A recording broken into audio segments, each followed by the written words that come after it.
Hello again. I am bound to say that I broadly support Reform UK's policies and ideas. That doesn't mean that I'm blind to the lessons of the past. I have spoken of this subject before and duly been criticised as a prophet of doom, one who has no faith in the future of a vibrant new political party which, like the Social Democrats before them, promises to break the mould of British politics. In the light of the events over the last few days, though, it might be worth looking again at what has happened and also what is likely to happen. There have since the 1930s been a number of exciting new parties which for a while seemed as though they were about to break up the traditional two-party system which the British apparently love so much. Oswald Mosley's British Union of Fascists claimed to be about to surge to power and overtake the Conservatives and Labour parties.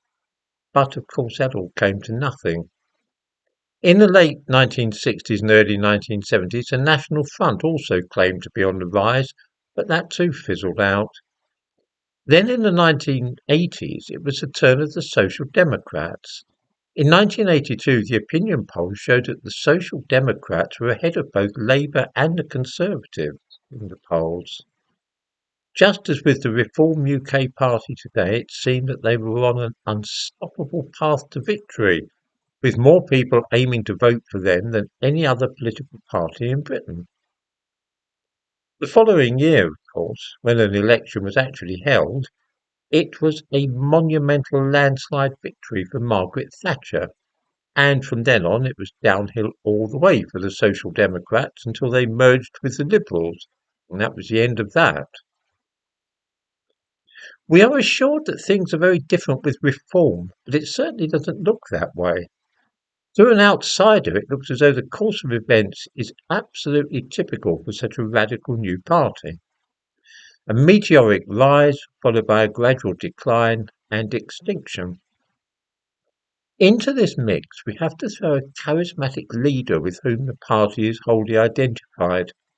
The fact is, there is a cult of personality around Nigel Farage, and for the average person who talks of voting for reform, Farage is reform. The two are more or less synonymous. This complicates matters, and led, of course, to one of the Reform MPs talking of Nigel Farage as a messiah figure.